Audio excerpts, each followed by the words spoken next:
Magandang araw sa inyong lahat. Narito na naman tayo sa ating YouTube channel at gagawa tayo ng panibagong reaction video. Dito sa reaction video natin mga kaibigan, ang pag-uusapan natin about dito ay sa mga wakwak at saka kay Bupil Vlog mga kaibigan. Yan po ang ating topic for today. Pero bago yan, i-shoutout muna kay Kuya Bal Santos Matubang, Kalingap Prab and Ate Edna. At sa lahat ng mga viewers, may kalab shoutout po sa inyo. Kay Gisa Bicolan ng Ate Bico Considerate Mamistika Yons. Mega love shout out sa inyo. So ito na mga kaibigan, bago tayong patuloy sa ating live streaming or sa ating video, ay may papaalam tayo mga kaibigan na siguro magla-live lagi tayo din sa channel ni Gisa Bicolan ng mga kaibigan. Kasi bagsak yung channel niya ngayon. Kaya magla-live tayo doon mga kaibigan kasi ito si Gisa Bicolan na ay napakatagal na sumusuporta sa ating YouTube channel at ngayon siya nga mga kaibigan ay bagsak ang channel niya, ay suportahan pa rin natin. Kasi ng mga panahon kasi mga kaibigan ay andyan siya para sumuporta sa atin. So ipapag-live po natin ang channel ni Gisa Bicolan ng mga kaibigan, mga kalingap. So ito na nga mga kaibigan, kasi nga nag-away-away, nagkaroon talaga ng ibig sabihin natin mga kaibigan ay nagkaroon ng pagtalo-talo about dito sa issue na to.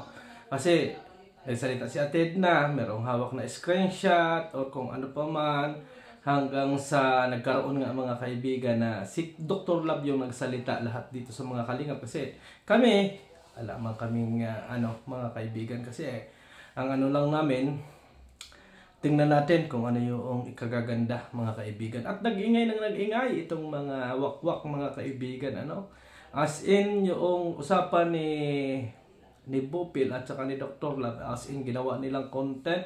At sa ngayong panahon, kanina nga nag-live si Lola Federico na talagang hinihimok niya at sinasabi niya doon, kinakampihan niya si Bupil sa mga nangyari. Kasi gusto niyang makuha yung atensyon ni Bupil at kumampi sa kanya. Di ba? Ganon din itong si Shokla Salcido mga kaibigan. Abay, nagko-comment, ipaglalaban ko si Bupil. Ipaglalaban daw niya si Bupil Vlog mga kaibigan, mga kalingap. Kasi kagabi mga kaibigan, lingid sa inyong kaalaman ay nagdesisyon na si Kalingap Prab na hindi na muna masasama si Bupil sa kanyang mga reactor. Ibig sabihin, bawal na muna si Bupil gumawa ng reaction video sa kanyang mga vlog. Taging kay Kuya Bal Santos Matubang lang. Mga kaibigan. Alam natin mga kaibigan na talagang si Kuya Bal ay nagtanggol sa lahat ng mga reactor at sa lahat ng mga ginawa niyang talagang todo depensa lagi yan si Kuya Bal Santos Matubang. Pero sa tingin ko ngayon mga kaibigan, ay mananahimik si Kuya Bal sa mga isyong ito kasi alam mo naman dalawa na yung makakalaban niya. Ibig sabihin ko mga kaibigan, naiipit na dito ang ama ng kalingap mga kaibigan. Kaya sana ay maunawaan natin ang isang Bal Santos Matubang sa pangyayaring ito. Kasi si Ate Edna unang nagsalita, sumunod si Kalingap Prab. Nung magsalita si Ate Edna mga kaibigan,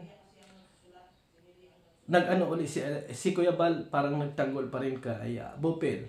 Pero nagsalita si Kalingap Prab mga kaibigan, as in hindi ko alam kung ano pa yung magiging suggestion dito ni Kuya Bal Santos Matubang. Kaya tingin ko dito mga kaibigan ay maiipit si Kuya Bal Santos Matubang. At ang ginagawa nga mga kaibigan ng mga nasa labas na reactor na talagang hinihila nila si Bupil, talagang pilit nilang parang kinakampihan mga kaibigan, mga kalingap para makuha nila ang atensyon at upakan ng kalingap. Sa tingin ko mga kaibigan, ito lang yung tingin ko.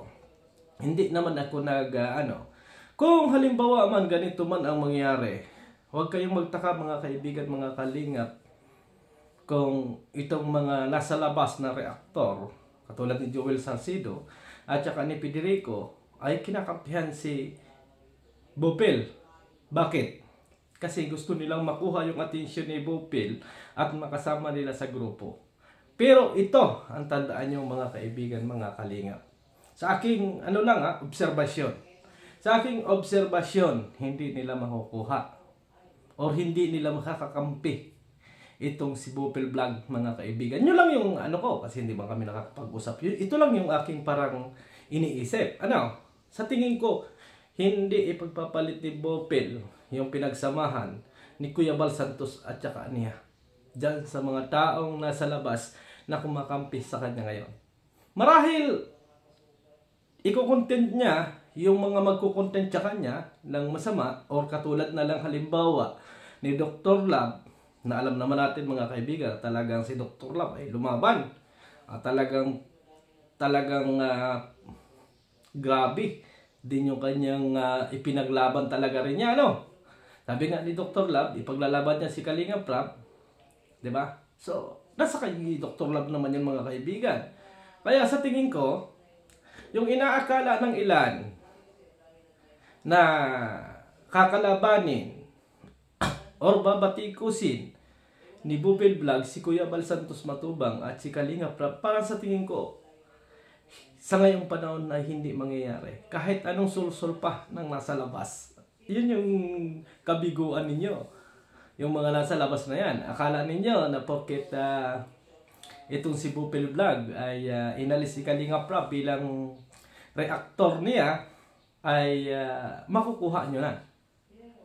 Pero yung kasi, yung kasing nakikita ko, hindi ito talaga totally titirahin ang Kalingap or ang founder ng Kalingap na si Kuya Bal Santos Matubang. Kaya bigo kayo sa inyong mga hangarin.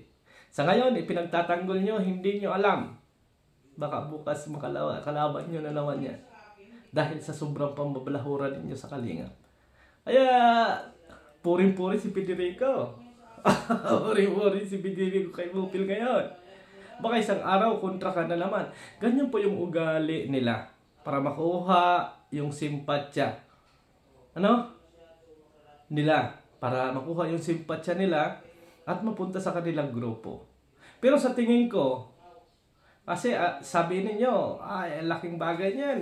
Pag nakapasok yun sa atin, tuwan-tuwa sila. Pero sa tingin ko lang mga kaibigan, sa tingin ko lang, hindi na tayo magbabase mga kaibigan doon sa sinasabi nilang mga screenshot or kung ano pa man mga kaibigan. Sa atin dito ay yung gustong mangyari nitong mga nasa labas mga kaibigan, na parang gusto nilang wakwakin. Siguro magkakamali ako kung ito yung nasa isip ko. Pero sa tingin ko, sa tagal rin naman nating pagsama-sama mga kaibigan, as in, nagsalita nga si Ate Edna, hindi rin naman niya tinira si Ate Edna. So, hindi na rin ako kinakailangan magsalita mga kaibigan, kasi hindi rin naman nagsalita si Bupil lang masakit about kay Ate Edna. So, ala na tayo doon. Di ba? Hindi na tayo mag-ano doon. So, ang nagsalita si Dr. Love kasi meron din siyang alam. So, hinayaan na lang natin sila mga kaibigan. Hindi sa hinayaan natin ay meron tayong kasi kalingap tayo mga kaibigan. Kalingap tayo na kinakailangan na tingnan natin kung ano ba talaga yung mangyayari. At ito nga, yung mga taga-kabila, talagang grabe ang pagpupuri kay Bupil kasi ang gusto nila ay makuha yung atensyon. Pero sa tingin ko mga kaibigan, mga kalingap, ay mabibigo sila na makuha itong taong ito. Kasi totally, hanggang sa ngayon mga kaibigan, ay reactor pa rin siya ni Kuya Bal Santos Matubang. Ibig sabihin, andito pa rin siya kay Kuya Bal Santos Matubang. Diba? Kaya siguro kahit ito ay mag-content kung saan-saan, itong si Bupil, alam ko na titingnan pa rin ni Bupil yung masasayang sandali. Yung ibig sabihin ko mga kaibigan, yung ano niya kay Kuya Bal, kasi alam naman niya na pinaglaban niya. At ganoon din dito kay na Kalinga Prab. Siguro ang mangyayari lang talaga dito mga kaibigan ay yung mga taong magko-content sa kanya. Kaso lang kung totoo yung sinasabi ni Dr. Love na i-strike mga kaibigan, mga kalingap, itong si Bupil kapag gumawa ng reaction video sa kanya, as in, yun ang masakit doon mga kaibigan. Yun ang masakit doon kung totoo yung sinasabi ni Dr. Love dito. Pero yung aking opinion mga kaibigan ay opinion ko lang sa mga tagalabas na grabe yung papuri nila kay Bupil. ina-idolize nila si Bupil. Pero noong mga panahon kasi mga kaibigan na hindi nagkakaroon ng issue na ganito, ay grabe yung galit nyo kay Bupil. Grabe! Ano ang tawag pa niya ngayon? Bango-bango kayo? Ganyan po yung mga ugali ng mga taong kumukuha ng atensyon, makagamit lang at makatira sa kalinga. Ano? Yun po yung nakikita natin mga kaibigan. Yun talaga yung nakikita ko na ginagawa nila ng paraan na sige, Bupil, halika rito. At dito ka sa amin at tirahin natin ng kalingap. Pero sa tingin ko mga kaibigan, mga kalingap, sana wag akong magkamali na sabi nga ng ilan ay magiging matinding kalaban ng kalingap itong si Bupil. As in, sa tingin ko po mga kaibigan, mga kalingap, hindi. Hindi. Sa tingin ko lang. Iwan ko lang kasi iba't iba rin naman yung aming pag-iisip. Pero sa tingin ko lang at sa opinion ko, hindi po mangyayari yung gusto ninyo. I promise to you. Oo. I promise. Yun po yung tingin ko. Yun yung tingin ko na kasi ang dami na rin naman ng inagsamahan, maraming masasaya. Siguro yung mga nangyaring ito lang masasabi ko kay Bupil, kung ano man yung mga nangyari, kung ano man yung naging pasya ni Kalinga Prab, mas ipakita mo. Alam ko na hinuhusgahan ka sa mga bagay na sinasabi na ganon, na ikaw ay nakipagkompetensya doon sa mga taong nasa labas na yan. Kasi di rin natin alam mga kaibigan kasi wala man tayong hawak na na patunay. So, ipakita mo, andito ka pa rin sa Kalingap at ipakita mo pa rin, Bupil, kung gaano ka katapat dito sa Kalingap. Bagkus, sabi nga lang, ito yung pagsubok na kinakailangan mong maging matatag. Kung gaano katibay yung pananalig mo at pakikisama mo kay Kuya Bal Santos Matubang. Ano? Ito, yung nakikita ko na pagsubok na napakalaking pagsubok para sa'yo. Kapag ipinakita mo na tama yung sinasabi nila, as in, talo ka. Sa totoo lang. Pag ipinakita mo na ikaw ay nagalit, tinira mo ang Kalingap, gano'n, as in, masasabi ko na yung mga hinala ng mga taong andyan ay magkakatotoo. Yun ay opinion ko lang, mga kaibigan, mga Kalingap. Opinion ko lang. Kasi ako, maraming bisis na rin ako masabihan na ako ay kalaban or kung ano pa man ang inasabi nila. Ala akong pakialam sa kanila. Bahala sila sa buhay nila. Basta't ang ginagawa ko lang, yung tama. Yung ginagawa ko lang, yung sa tingin ko, na para sa Kalingap. Diba? At tinitingnan ko rin lang, kapag ako'y sinasabihin nila ng gano'n, yung part na ginawa ni Kuya Bal na kabutihan sa akin. Yun yung tinitingnan ko. Kaya ako, naniniwala ako mga kaibigan, na kahit man na ganito ang nangyari, na hindi na nga kasama ni Kalinga Prab sa kanyang magiging reactor, naniniwala ako na mananatili pa rin yung nila kay Kuya Bal Santos Matubang. Yun ang sa tingin ko. Yun ang sa tingin ko. Kung ako nagkakamali mga kaibigan, ala tayong magagawa. Diba?